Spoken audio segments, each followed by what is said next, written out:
6:30ની આસપાસ જે તોરણી ગામની પ્રાથમિક શાળાની કમ્પાઉન્ડ વોલ પાસેથી શાળાના પ્રેમાઇસીસમાં જે બાળકી ધોરણ 1માં અભ્યાસ કરતી બાળકીની લાશ મળેલી એ બાબતમાં એમનું પોસ્ટમોર્ટમ કરાવેલ. બીજે દિવસે પોસ્ટમોર્ટમ રિપોર્ટ આવતા તેમાં ધ્યાન પર આવેલ કે સ્મોધરિંગથી બાળકીનું મૃત્યુ થયું છે, મતલબ એનો શ્વાસ રૂંધી દેવાના કારણે બાળકીનું મૃત્યુ થયું છે. આ પ્રાઇમરી કોઝ ઓફ ડેથ મળતા પોલીસે એ દિશામાં તપાસ ચાલુ કરી. તમામ ટીમો એલસીબી, એસઓજી, સ્થાનિક પીઆઈ, પ્રોબેશનર ડીવાયએસપી તમામ અલગ અલગ 10 જેટલી ટીમો આમાં બનાવવામાં આવી.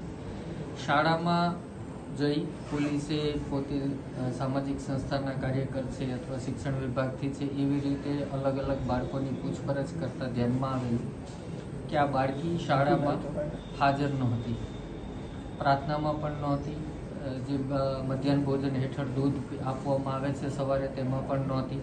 તો એના પરથી બાળકોના નિવેદનો અને શિક્ષકોની પૂછપરછથી પ્રસ્થાપિત થયું કે બાળકી શાળાએ પહોંચી નહોતી.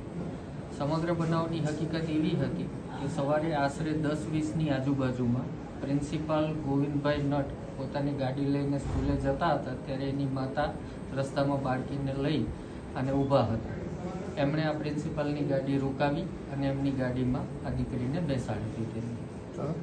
ત્યારબાદ સમગ્ર ઘટના એવી બની કે આ પ્રિન્સિપાલે રસ્તામાં કોઈ સ્થળે બાળકી સાથે દુષ્કર્મ કરવાના પ્રયત્ન કરતા બાળકીએ બૂમાબૂમ કરવા લાગેલી અને એનું મોઢું દાબી દેવામાં આવેલું, જેના કારણે શ્વાસ રૂંધાવાથી બાળકી બેહોશ અથવા તો મરણ ગયેલું.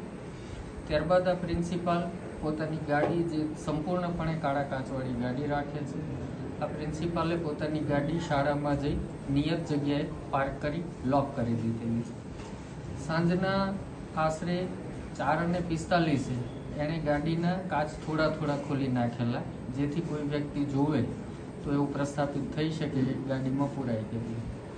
આ ઉપરાંત જ્યારે શાળા છૂટી ત્યારે પ્રિન્સિપાલે બધાને રવાના કરી દીધા અને પોતે પોતાના હાથેથી ઉપાડી આ બાળકીની લાશને જે જગ્યાએ મળી ત્યાં મૂકી દીધેલી અને બાળકીનું દફતર જે એની ગાડીની લેગ સ્પેસમાં પડી ગયેલું અને ચપ્પલ પણ ત્યાં નીકળી ગયેલા ગાડીમાં, એ ઉપાડી અને બાળકીના વર્ગખંડની સામે ખૂણાવાળી જગ્યાએ મૂકેલું.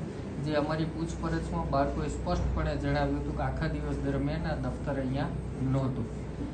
આ તમામ હકીકતો ધ્યાનમાં આવતા તમામ શિક્ષકોને અત્રે લીમખેડા પોલીસ સ્ટેશને સઘન અને સતત પૂછપરછ કરેલી અને તમામ ટેકનિકલ ડેટાનું એનાલિસિસ કરતાં પ્રિન્સિપાલ કબૂલાત કરેલી અને ભાંગી પડેલા અને એણે જે પહેલાં સ્ટોરી કરતા હતા કે મને ખ્યાલ નથી, મેં ઉતારી દીધી હતી, એ જ પ્રકારની વાત કરતા હતા. એ તમામ બાબતોમાં સત્ય સામે આવ્યું અને આ સંપૂર્ણ કૃત્ય પ્રિન્સિપાલ દ્વારા કરવામાં આવેલું હતું અને તેમના દ્વારા આ રીતે આ દીકરીની જે લાશ છે એનો નિકાલ કરવામાં આવેલો.